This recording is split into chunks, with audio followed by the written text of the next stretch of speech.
Hello everybody and welcome back to our channel. I'm sure just like me, you've tried to get your hands on a face mask. We have a fantastic video today and a proven method on how to keep your family and yourself safe during this coronavirus. Possibly one of the best things is that you already have all these things in your home, and it's not going to require a great amount of skill to make this. So stay tuned to find out more.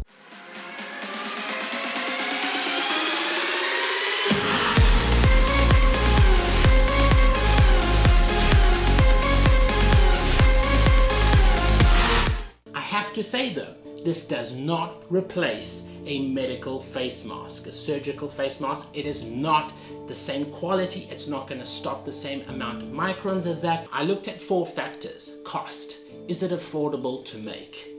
I looked at reusability. That for me is important because I can't go purchase and I can't just discard. Am I able to wash this, reuse it? I looked at ease of making.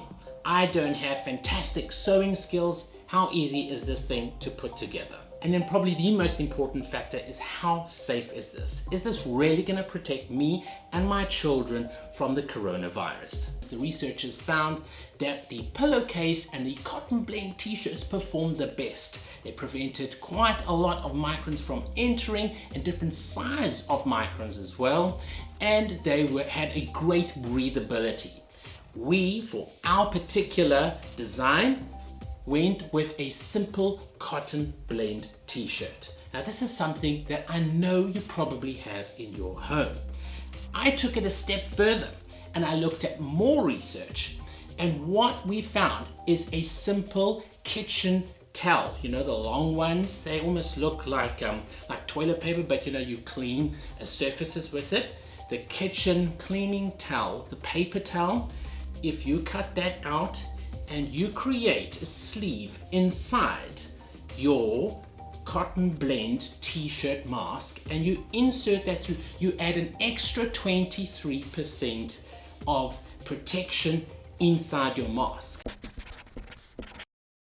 Now remember, I'm leaving the pattern and instructions on our blog. You can find the link down below.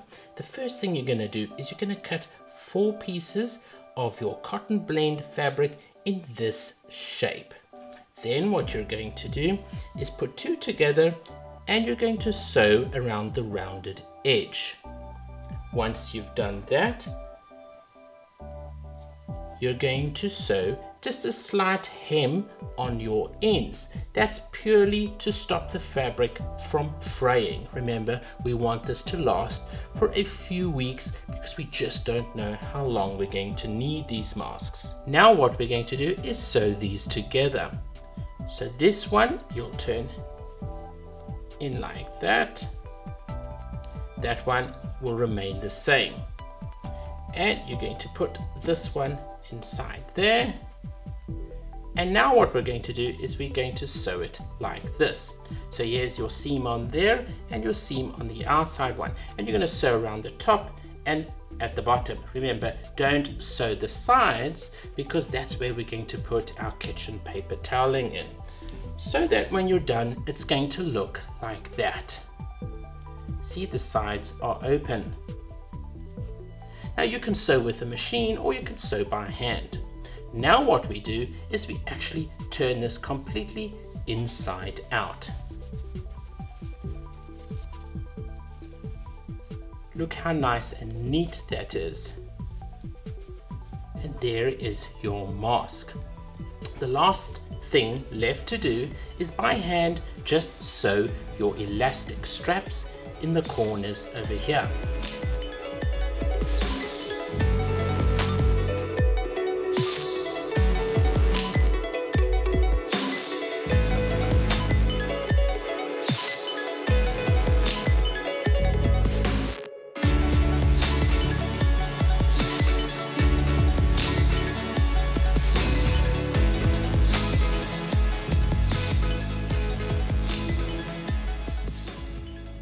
Remember, I'm leaving a link down below to our DadiDeal blog where you will find the exact pattern and sewing method so you can make your own.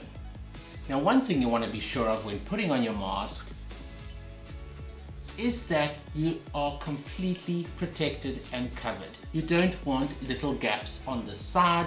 We changed the design of this particular mask to make sure that there were no gaps on the side.